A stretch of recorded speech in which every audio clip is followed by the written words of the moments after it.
says they go down forbidden paths and are lost. Fall into forbidden paths. Oh, it makes me... That we see that in the world, and we don't talk about that enough. Is yes, there are people who leave the church or who leave the gospel or who leave Christianity, and they do find a little bit of comfort or others that they build a community with, and they appear to be content in that. They have a decent life. Yes. What we don't talk about, though, is that just as Lehi's vision points out here, there are those, and many, that leave faith or that leave that iron rod behind, and they wander off and they fall down paths that no one ever hears from them again. So let that be a voice of warning to people who just think, I can walk away from this. Now, clearly, I'm not trying to keep you holding on out of fear. That's not what the Lord's trying to do. We need to develop a testimony here and a witness to keep you going. Just awareness of the reality. The reality that you think sometimes I can go be in that great and spacious building with everyone else and be content and happy. And sometimes you fall into a path that there ain't no coming back from. I mean, you wander off and no one ever hears from you. You're lost. Figuratively speaking. You're lost in the darkness. Yep. You're drowned in the filthy river. Yep. There's forbidden paths that look like they're leading to that great and spacious building, and you just don't make it. And the world will tell you, come on, the water's great. Come on in. There's nothing to worry about here.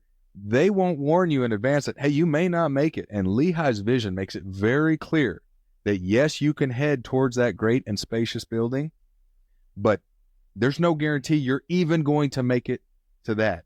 So be mindful. And if you do happen to make it into that great and spacious building, what do we then find out about the great and spacious building shortly hereafter? They've got great clothes. Great linen, but eventually it will fall, and that fall will be significant. It will be great. Great was the fall thereof. Yes. And there's no foundation. There's no foundation at all, and that's made very clear. So that is the yet to be seen aspect of this. Because you see everyone in that great and spacious building comforting each other in their sins. Yeah. But ultimately, they all come crashing down together. Yeah. So, well, we see here, President Packer, that the result is not ultimately different than those lost in the mist, than those drowned in the river. Kind of a delayed response here, so to speak. But it kind of speaks to, was it President Packer you quoted early on, saying this vision, it essentially is for everyone. It has something for everyone. Even if you choose not to hold to the rod, be true and faithful to God's truth and knowledge, it kind of represents those that wander off and go down these diverse paths. I mean, it really identifies there's a lot of ways to get lost let's be real. We've all been in the situation where we stop and we're keenly aware that we've let go of the rod, and it's dark. Yep. It's dark around us, so we need to get back to it. The tempest is raging. You better grab back onto that rod and keep moving forward. Regardless of if we're at the tree, if we're holding on the rod, or if we're experimenting with those forbidden paths, like